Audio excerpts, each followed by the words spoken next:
অভিযানের সময় আমরা এমন অনেক গল্প বা লোককথার সম্মুখীন হই যা আমাদের মনে একটা গভীর দাগ কেটে দিয়ে যায়। তেমনই কিছু গল্প নিয়ে আমাদের এই আয়োজন, গল্প অভিযান। আজ অভিযান এক ছোট মফস্বলে, যেখানে হঠাৎই কিছু অদ্ভুত ঘটনা ঘটা শুরু হয়েছে। তাহলে আর দেরি না করে শুরু করি আজকের গল্প। হেমেন্দ্র কুমার রায়ের কালজয়ী সৃষ্টি, ক্ষুদিত জীবন। রেডি তো? আশ্চর্য ঘটনা ঘটেছে। আমাদের ছোট শহরটিতে অসাধারণ ঘটনা ঘটত না, কিন্তু সম্প্রতি সেখানে দস্তুর মতো উত্তেজনার সাড়া পড়ে গিয়েছে। ভৈরব গড়গড়ি ছিলেন তান্ত্রিক। আমাদের বাড়ির কাছে দুখানা ঘর ভাড়া নিয়ে বাস করতেন। সারা দিন এবং গভীর রাত পর্যন্ত তিনি তার পূজা অর্চনা নিয়েই ব্যস্ত থাকতেন। বেশি লোকের সঙ্গে তার মেলামেশা ছিল না, তবে কী কারণে জানি না, আমার দিকে তিনি কিঞ্চিত আকৃষ্ট হয়েছিলেন। মাঝে মাঝেই সময় পেলে আমার বাড়িতে এসে গল্প সল্প করে যেতেন। ভৈরবের বয়স 50-এর কাছাকাছি, রং কালো, দেহ শীর্ণ কিন্তু অতি দীর্ঘ। তার চেহারার ভিতরে সবার আগে নজরে পড়ে চোখ দুটো। মনে হতো কোটরের ভিতর থেকে যে দুটো তীক্ষ্ণ চোখ উঁকি মারছে, তারা যেন ভৈরবের নিজের চোখ নয়। কেন এমন মনে হতো জানি না, কিন্তু মনে হতো অমন রহস্যময় চোখ আমি আর কোনো মানুষের দেখিনি। খবর পেলুম হঠাৎ ভৈরব মারা পড়েছেন। আমি ডাক্তার, খবর পেয়েই দেখতে গেলুম। পরীক্ষা করে বুঝলুম হৃৎপিণ্ডের ক্রিয়া বন্ধ হওয়ার ফলেই তার মৃত্যু হয়েছে। তিনি চোখ খুলেই মারা পড়েছেন। সেই দুটি অদ্ভুত চোখ। এখন তারা স্থির বটে, কিন্তু এখনও তেমনই রহস্যময়। স্থিরতা ছাড়া তাদের মধ্যে মৃত্যুর আর কোনো লক্ষণই ছিল না। ভৈরবের আত্মীয় স্বজন কেউ নেই, তিনি একেবারেই একলা থাকতেন। কাজেই সব দাহের ব্যবস্থা করতে হলো পাড়ার লোকদেরকেই। সন্ধ্যার সময় জনাকয়েক লোক নিয়ে ভৈরবের বাসায় গিয়ে হাজির হলুম। যে ঘরে ভৈরবের দেহ ছিল তার দরজায় আমি স্বহস্তে তালা বন্ধ করে দিয়েছিলাম। এখন গিয়ে দেখি দরজা খোলা, তালাটা পড়ে রয়েছে মেঝের ওপর। চোট্টর এসেছিল নাকি? তাড়াতাড়ি ঘরে ঢুকে আরও হতভম্ব হয়ে গেলুম। একটু আগে আমি নিজে চৌকির ওপর যে মৃতদেহটা পরীক্ষা করে গিয়েছি, সেটা আর সেখানে নেই। ঘরে বাইরে চারিদিকে অনেক খোঁজাখুঁজি করা হলো। এই তুই ওদিকটা দেখ, খোঁজ খোঁজ, ওদিকে যা, ওদিকে যা। আমি দেখছি ওদিকে, তোরা ওদিকে যা। হচ্ছেটা কি? এখানে কোথাও তো নেই। মরা পাওয়া গেল না। মরা নিজে বেঁচে উঠে তো আর ভিতর থেকে বাইরের তালা খুলে বেরিয়ে যায়নি। তবে কেউ লাশ চুরি করেছে? সম্ভব, কিন্তু মরা চুরি করে কার লাভ হবে সেটা আন্দাজ করা গেল না। ব্যাপারটা নিয়ে আমাদের ছোট শহরটি কিছুদিনের জন্য সরগরম হয়ে উঠল। এসব হচ্ছেটা কি? জানি না এখানে কি হচ্ছে। ব্যাপার কি বলুন তো? তারপর ভৈরবের কথা আমরা একেবারেই ভুলে গেলুম।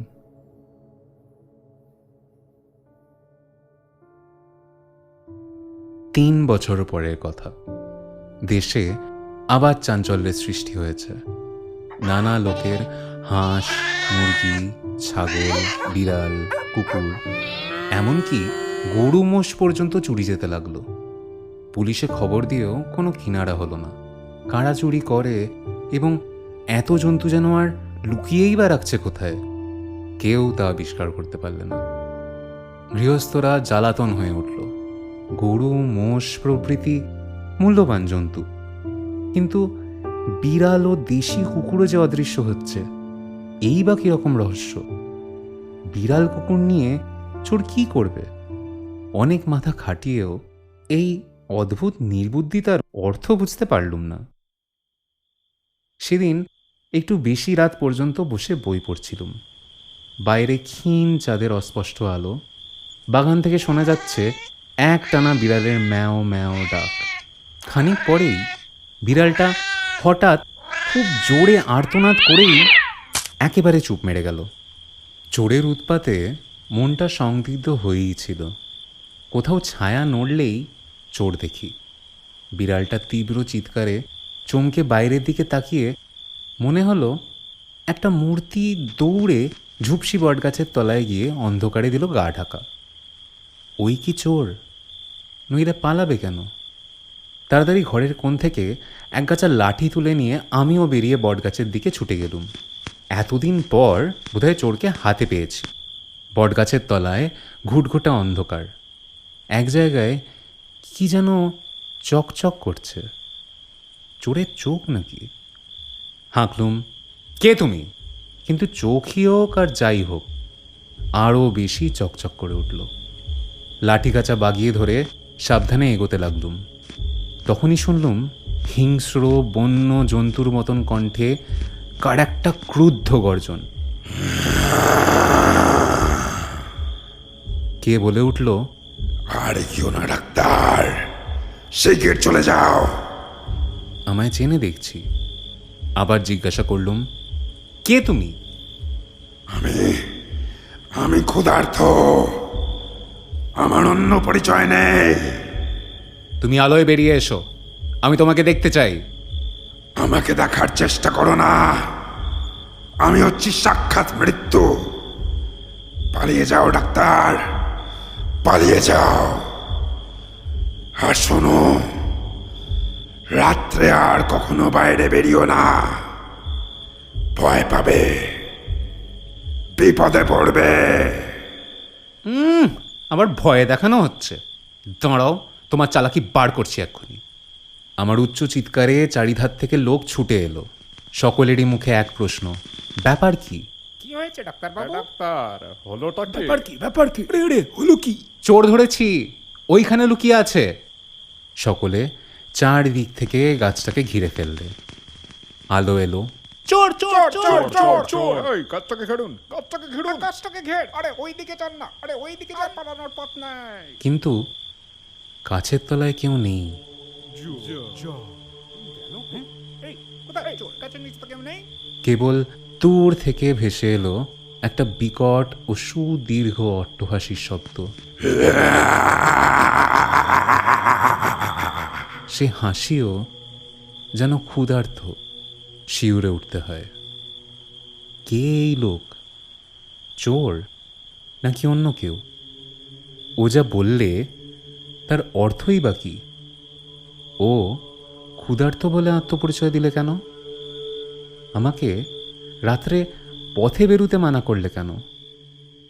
এমনই নানান প্রশ্ন মনের ভেতর ঘুরে বেড়াতে লাগলো। আবার সব নতুন কাণ্ড। জন্তু চুরি তো বন্ধ হলোই না, তার ওপরে মানুষও অদৃশ্য হতে লাগলো। 1 মাসের মধ্যে 5 জন মানুষ অদৃশ্য হয়েছে। প্রত্যেক ক্ষেত্রেই তারা রাত্রে বাইরে বেরিয়ে আর বাড়িতে আসেননি। বলেছি, আমাদের ছোট শহরে অসাধারণ ঘটনা ঘটে না। এই নতুন কাণ্ডের জন্যে দিকে দিকে জাগলো বিষম বিস্ময় ও ভীষণ আতঙ্কের সাড়া। শহরের পথে পথে সারা রাত ঘুরে বেড়াতে লাগলো দলে দলে পাহারাওয়ালা। জাগতে থাকো, জাগতে থাকো। সন্ধ্যা হলেই গৃহস্থরা বাড়ির দরজা বন্ধ করে বসে থাকে। দলে ভারী না হলে কেউ আর পথে পা বাড়াতে ভরসা করে না। সূর্য অস্ত গেলেই সব দোকানে তালা পড়ে। অবশেষে একদিন একটা অদৃশ্য মানুষের মৃতদেহের খানিকটা পাওয়া গেল। তার দেহের ওপরের অংশটা শেয়ালে বা অন্য কোনো জানোয়ারে খেয়ে গিয়েছে। কেমন করে সে মারা পড়ল তা কেউ আন্দাজ করতে পারল না। তাহলে যারা অদৃশ্য হয়েছে তাদের সবাই মারা পড়েছে হত্যাকারীরই হাতে। কিন্তু অমন অকারণ নরহত্যার হেতু কি? যাদের পাওয়া যাচ্ছে না তাদের প্রত্যেকেই নিম্ন শ্রেণীর গরিব লোক। টাকার লোভে কেউ তাদের খুন করেনি। তাদের শত্রু আছে এমন প্রমাণও পাওয়া গেল না। কে এই মহানির্দয় খুনি, যে কেবল হত্যার আনন্দেই হত্যা করে?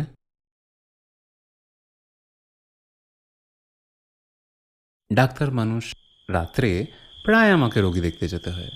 তবে বেশি দূর যেতে হলে সঙ্গে আজকাল লোক নেই। আজ বাড়ির কাছেই একটা কলেরা রোগীকে দেখতে যেতে হলো। বেশি দূর নয়, মিনিট 7-8 পথ। একলাই ফিরছি, চাঁদনি রাত। এতক্ষণ চারিধার ধপধপ করছিল, কিন্তু হঠাৎ মেঘ এসে গ্রাস করলে চাঁদকে। বাতাসের জোর ক্রমেই বাড়ছে, বৃষ্টি আসতে দেরি নেই। তাড়াতাড়ি পা চালিয়ে দিলুম, হাতে নিলুম টর্চ। এমন অন্ধকার হবে জানলে একলা আসতুম না। ভালোয় ভালোয় বাড়ি ফিরতে পারলে বাঁচি। পথ একেবারে নির্জন। মফস্বলের এই শহরে চাঁদনি রাতে পথে আলো দেওয়ার ব্যবস্থা নেই, মাঝে মাঝে টর্চ চালাতে হচ্ছে। পথ একটা ছোট মাঠে গিয়ে পড়েছে। ওই মাঠ পেরুলেই আমাদের পাড়া। মাঠের মাঝখানে একটা পুকুর, তার পাড়ে গোটা কয়েক গাছ। সেখানে এসেই মনটা ছ্যাঁত ছ্যাঁত করতে লাগলো। মনে পড়ল অজানা হত্যাকারীর কথা। গাছের ডালপাতায় বাতাসের শব্দ শুনেও চমকে চমকে উঠতে লাগলো। আমি বারবার লক্ষ্য করে দেখেছি, রাত্রে খোলা জায়গায় ভয় হয় না, কিন্তু যেখানে থাকে জঙ্গল বা গাছপালা, রাত্রির বিভীষিকা যেন সেখানেই গিয়ে বাসা বাঁধে। গাছে গাছে শোনা যায় যেন অশরীরীদের কানাকানি। আধারের আবছায়ায় চলতে থাকে যেন ইহলোকের বিরুদ্ধে পরলোকের ষড়যন্ত্র। মেঘলা রাত, অন্ধ পৃথিবী, জনশূন্য মাঠ। আচম্বিতে বিরক্ত কণ্ঠস্বর শুনলুম। ডাক্তার, ডাক্তার, আবার তুমি রাত্রে বেরিয়েছ? বুক কেঁপে উঠল। মুখে বললুম, কে? ক্ষুধার্ত, ক্ষুধার্ত, দারুণ ক্ষুধা আমার। মাংস চাই, হাড় চাই, রক্ত চাই। দিতে পারবে তুমি? পারবে না, পারবে না। ভয়ানক হাসি, ভয়ানক কণ্ঠস্বর। কে এ? পাগল? এই কি মানুষ খুন করে? যেন বোবা হয়ে গেলুম। ভয় নেই ডাক্তার, আমি তোমার শত্রু নই। তাই তো বারবার তোমাকে সাবধান করে দিচ্ছে, কখনো রাত্রে বেরিও না। কে জানি যদি আমার ক্ষুধা জাগে, আমার যে বিশ্বগ্রাসী ক্ষুধা। শিগগির পালাও, পালাও ডাক্তার, শিগগির। আতঙ্কের মধ্যেও মনে জাগলো বিষম কৌতূহল। ধাঁ করে দিলুম টর্চটা টিপে। হায় ভগবান, এ কি বিভীষিকার মূর্তি! গাছতলায় হাঁটু গেড়ে বসে আছে এ যে সেই তান্ত্রিক ভৈরব গড়গড়ি। 3 বছর আগে আমাদেরই সামনে যে মারা পড়েছে, এবং যার মরা খুঁজে পাওয়া যায়নি। ভৈরবের মুখময় রক্ত, এবং তার সামনেই মাটির ওপর পড়ে রয়েছে রক্তাক্ত মৃতদেহ। প্রচণ্ড গর্জন করে ভৈরব এক লাফ মেরে টর্চের আলো রেখার বাইরে গিয়ে পড়ল। সঙ্গে সঙ্গে শুনলুম দ্রুত পদশব্দ। আমিও ঝড়ের বেগে ছুটলুম মাঠের ওপর দিয়ে বাড়ির দিকে।